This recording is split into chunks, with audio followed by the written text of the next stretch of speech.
you guys, welcome to my kitchen today. Today I am celebrating fall into sourdough thanks to our host Anna over at the Fermented Homestead. If you haven't watched Anna's channel, I highly recommend that you do. She's into gardening, she's starting a homestead, she loves ferments, lots of great information, lots of educational videos over there. It's really fun to watch Anna learn and share that with us. So be sure and check the link out to her channel below, as well as the full playlist, because if you haven't already seen all the videos, you've missed out. There has been a sourdough recipe either from discard or from fed sourdough every day of the month, and with today being the 25th, you've missed a lot if you haven't seen those. So check out that playlist below. I have really enjoyed learning so much about sourdough discard. I love sourdough. I've been doing it for almost a year now, teaching and learning. Definitely not a pro, but I love sharing what I've learned so far. So today in this video, I am going to share one of my new favorite recipes that I've been learning to do, and that is a jalapeno cheddar bread. It's just a sourdough loaf that has jalapenos and cheddar folded into it, and it just makes the best savory bread for sandwiches, really for anything. And the great part about that is that it is fermented, because it is a traditional sourdough with proofing on the counter for 6 to 8 hours. And then I'd also do a 12-hour cold ferment to really make sure that the sourdough, the good bacteria in there, is doing its thing, and it makes it easier to digest for me and my family. It's got to where that it's about the only bread that we can eat that doesn't bother us. So really super good, you guys. I hope you enjoyed this video. And really, don't forget to check out Anna's channel, because she's been giving away wonderful sourdough books every Monday night on her live. I believe she has one more after this video, if I'm not mistaken, tomorrow, which is the 26th, if I can get my brain sick. So check out that video over on Anna's channel. If you're new here, my name is Carrie, and I'm super excited to have you stop by. Please hit the like button if you find this video helpful for your sourdough journey. And if you'd like to see some more shenanigans with me in this kitchen, which is mainly what I do on this channel, please hit the subscribe. I think I had a little too much coffee this morning. I'm going way too fast. Please hit the subscribe button and enjoy the journey here. Now, let's take a look. I've actually been doing this bread over the last couple of days, and I had forgot to film an intro. True to Carrie form here on My Table of Three. So let's jump back a couple of days and check out how I make this jalapeno cheddar bread, and I hope you enjoy it. All right, so let's get to mixing this bread up. Here's my scale. I did set it to grams. Put my mixing bowl on it. I'm gonna zero it out, so 0 grams. All right, so my recipe I do is 350 grams of water. I do room temperature. You can do whatever you want. Does not have to be warm. Yeah, I just use spring water. We're out in a rural area, like in the country, but there we go. But we still have city water out here. We don't have a well on this property, so you don't want to use city water. For more information about how I talk about that, you look at the way I feed my starter, which I won't show you today, but I'll put it up in the iCard. So that's 350 grams of water. Now I use 60 grams of starter. Let me show you how I fed this earlier, and it's more than doubled. See that? And see how jiggly it is? How bubbly? Yeah, so I'm gonna weigh 60 grams, and it's at its peak, so now's a good time to do it. And if it's ready to go, it will float. So there's a tip for you. Yep, it is floating. That's 50 grams. Need about 10 more. There we go. There we go. Okay, so there is that. I'm gonna put my starter lid back on. Okay, so there we go. Now we're gonna measure in our flour, which is just standard bread flour. I use King Arthur. You can use whatever kind of bread flour you want. You could even use all-purpose if that's all you have, okay? But now I will tell you, the texture is a little bit different when you don't use bread flour. Of course, I'm having trouble getting this open because I'm videoing. I should have opened it before you guys. There we go. Bread flour gives you a great texture. It has more gluten than regular flour, so it does good for bread, yeasty breads like this with natural yeast. You need 500 grams of that. And I already had 500 grams in there.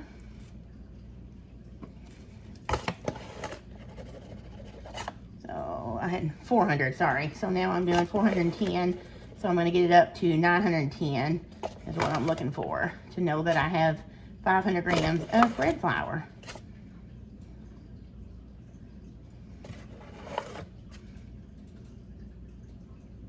Take a little bit out. All right, so there's that. Next thing we need is salt. And I do 15 to 16 grams. A teaspoon is 10 grams, I think. There we go. And that's it. Now I'm going to take this over to my mixer right over there, and we are going to mix it up for you guys.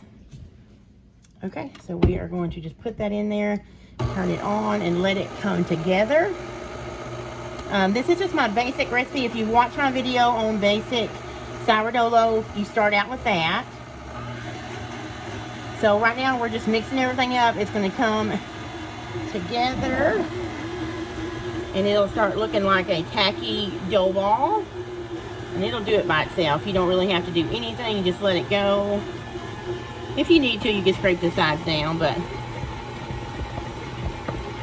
you can see how it's doing that. See how it comes together?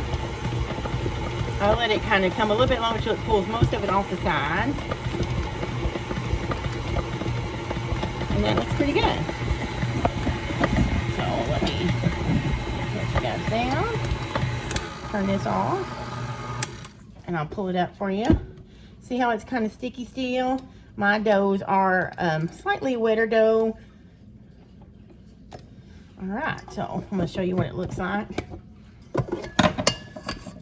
You can see it's still tacky, but now it has to set for 30 minutes, and the gluten will develop. It'll soak, basically it won't develop, but the flour is going to soak up all that liquid that we put in there, and this will be a little bit easier to work with. It's still going to be wet, but as we do our stretch and folds, it will come together nicely. So I'll be back shortly after 30 minutes. It has been 30 minutes. I actually have two going, so I transferred this one into a clear bowl so you guys can see. I have wet my hands. That's a tip. If you have sticky dough or hydrated dough like I like to do, wet your hands, and it makes a huge difference. So you see what I'm doing? I'm just picking it up, folding it, it's over. Now it's going to be very sticky at first. That will change. You'll see. Turn it, pull it, stretch it. The dough will actually tell you when it's done because it will stop being as stretchy. See how you pull that? And then you'll know to stop and let it rest. Alright, so that is that. I'm going to do this other one here. I just cover it back up with the damp cloth. In 30 minutes, I'll be back to do that one. So, let me pull and stretch on this one really quick. Yeah. And I will be back and show you when I pull and stretch that one again.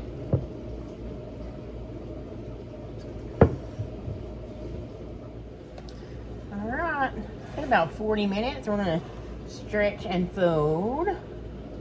See that? I did wet my hands again. You just do about 4 or 5 times. Now after this, I'm going to wait an hour. See how it's getting tighter and it doesn't stretch as much? That's the dough tightening up. And so you don't want to force it. You want to let it relax. Okay, cover it back with your damp cloth so it doesn't dry out. And be back in an hour. Alright, you guys, so I have to be honest. I did pull this about an hour ago and I totally forgot to record it. But sorry about that. So this has been pulled and stretched 3 times. Now this is going the 4th time. You can see that each time you pull and stretch it, it does just go right back. Just spreads right back out. But that's what you're supposed to do. Now I'm going to try and get this out on the counter, because now I'm going to start incorporating. If you were just doing a plain dough, this is when you would start.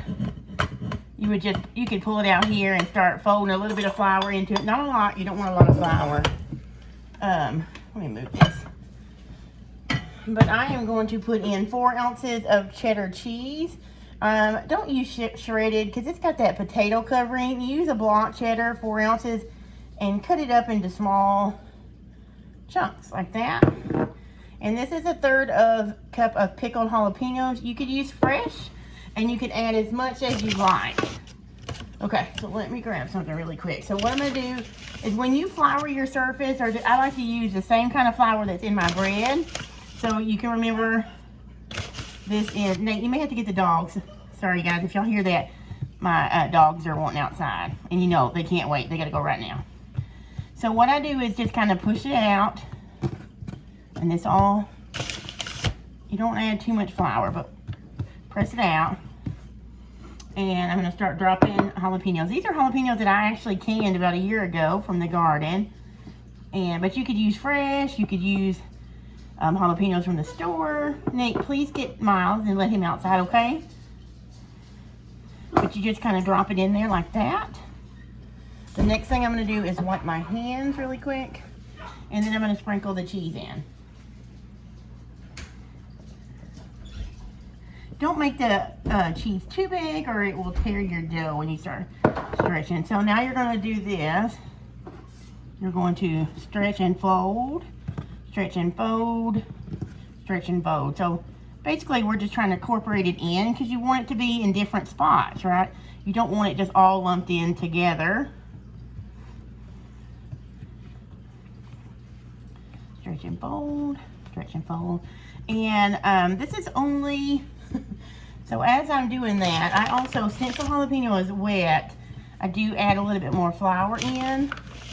If you're using fresh, they'll release some water too, so you can add a little bit more in. Okay, and then I'm going to put some more cheese, because why not? Cheese. You know, okay. More jalapenos. And these are just kind of, these are jalapenos I can, so they mush up. But I've tried this before. I tested this recipe before I recorded it to make sure that it works, so it does. But you can use whatever kind you want. Again, stretch and fold. You're going to pinch it together. It's going to get messy. And what I'm going to do is sprinkle a little bit of flour on these wet spots. But this is still a super hydrated dough, so it's going to be wet, okay? Let me get my scraper, my bowl scraper here. And I'm going to, and now this is where I start walking on the counter here.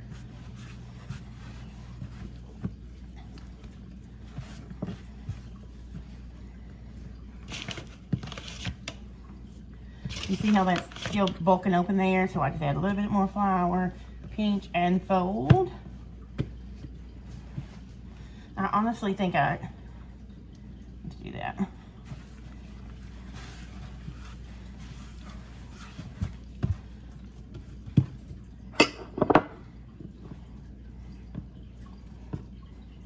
Spread it out. A little bit more. All right. I may have overestimated the cheese. I think I actually used only 3 ounces last time. So I'll put the recipe in the bottom of the description, you guys, so you don't have to guess. Okay. And I put about, altogether, I'm putting about probably 1/4 cup of flour in this dough altogether. And you don't want to do any more than that right now. So now what we're going to do is we're going to tuck these little bites in. Okay, and now I am going to clean up a little bit here, and then I am going to let this set. I'm going to cover it with my towel here, and I am going to let it set for about, I don't know, probably another hour or so to let it fully get to its bulk ferment, and I'll come back and show you when I shape it. Okay guys, we are back, and this has been now sitting probably for about 45 minutes to an hour. It is poofing up. You can push it and it comes back pretty quick, which means it's not quite ready yet, but I'm going to move it to my basket, so I'm going to shape it. Now this is a tip I have. Use the whole brown rice flour to season your baskets, because this is not as glutinous as the bread flour or the all-purpose flour. So this doesn't soak up the moisture and become gummy, and it will help your bread not stick. For a while there, I was using all-purpose flour and everything to season my basket. Even the one, I have one here, my regular loaf that I'm doing on the side. I used the cloth and I was just using all-purpose, and it started to stick really bad. And by the time I would flip it out onto my parchment paper getting ready to bake, it would really deflate, which would deflate then in turn my confidence, because it would be horrible. You work, you know, all day and all evening and all morning. The next morning to get your bread and it flattens out, so not fun. Okay, so we have this. Let me scooch it back some. There we go. And I'm just going to use my bench scraper here to kind of, I've already seasoned this. Hopefully you can see it with rice flour, but I'm going to do some more around this. So basically I just kind of, and I tuck the end under. I tuck this end under. You're just kind of shaping again. You know, if it was a round loaf, you kind of move it around, cup it with your hands, and now you just kind of fold and tuck, and I roll it back and forth with my bench scraper. And this is where I'm going to then sprinkle some of the rice flour over the top,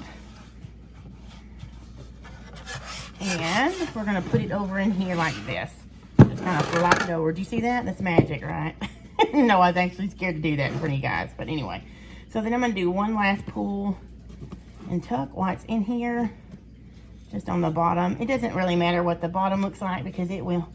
But what you do want to do is this bread's a little scary to me. I've only made it, you know, the one time when I was practicing for making this.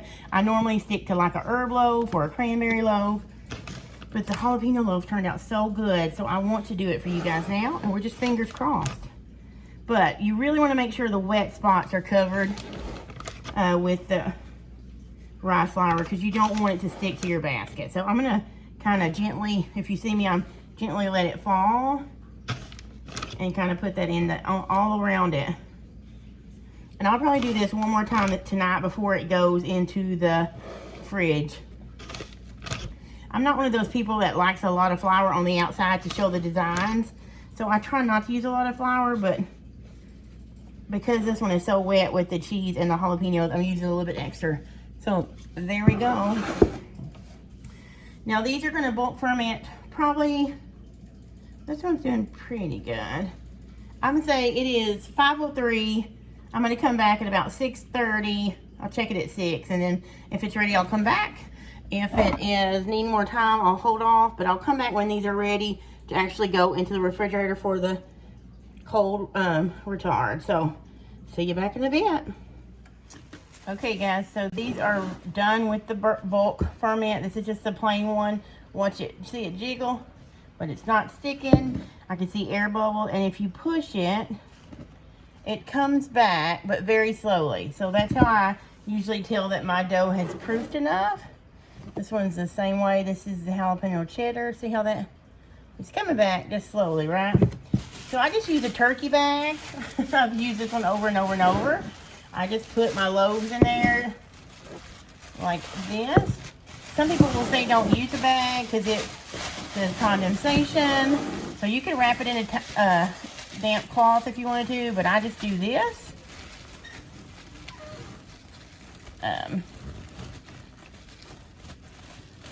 Like this. And then these are going to go in the fridge. I'll just set them in there. Let me turn you up here.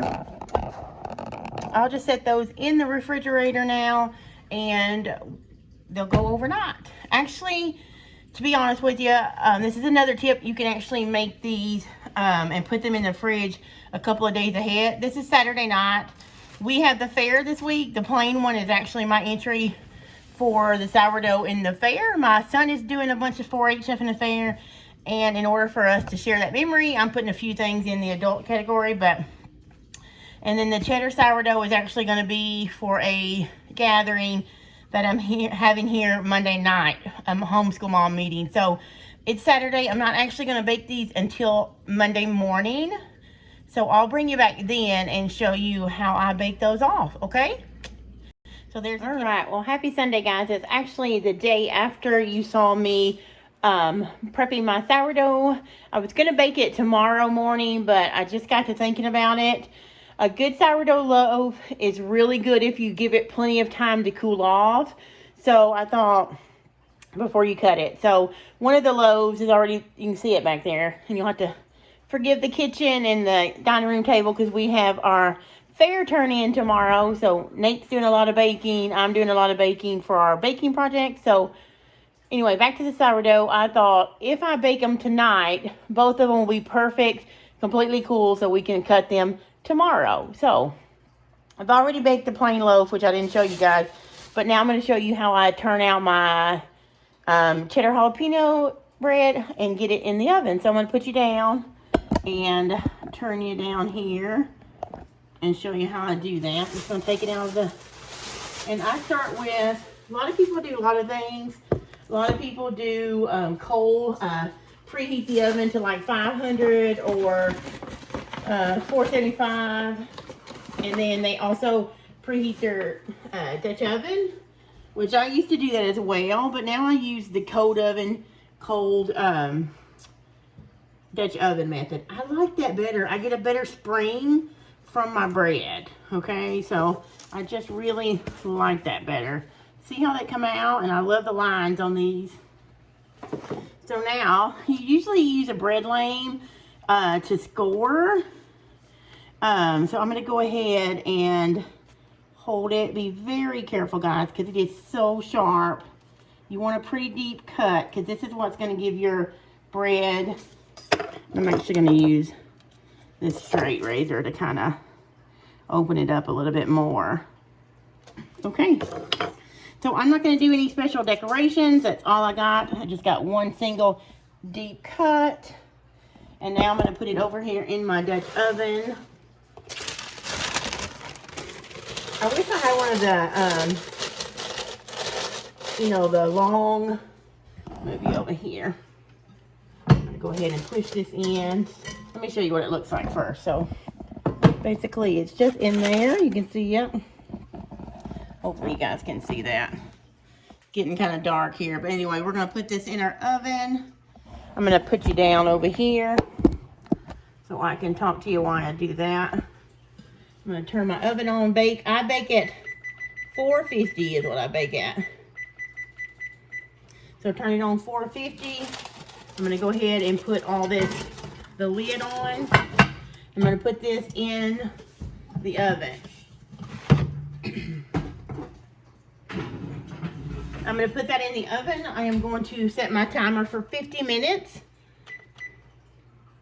And the lid will stay on the whole time. So that's going to give your oven time to warm up and then time for your bread to bake. So 50 minutes.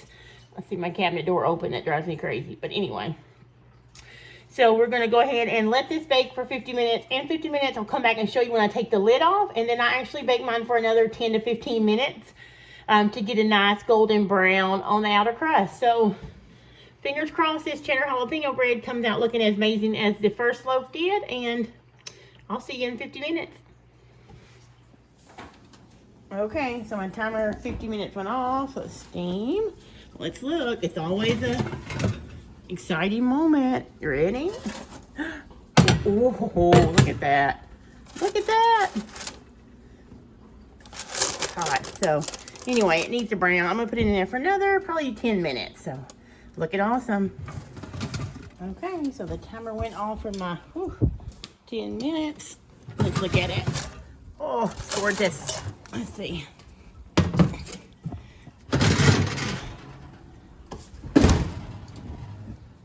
Nate's cooking his cookies. Oh, you guys, look how pretty that is. That's gorgeous. I'm going to bring it back in the morning and cut it. Okay. All right, guys, so it is the next day. We have our cheddar jalapeno loaf. I have company come in, so I thought I would slice a little bit and show you how it turned out. Nate's going to pan down so you can see. We're just going to cut it, and you can see it cuts easy. Oh, look at that.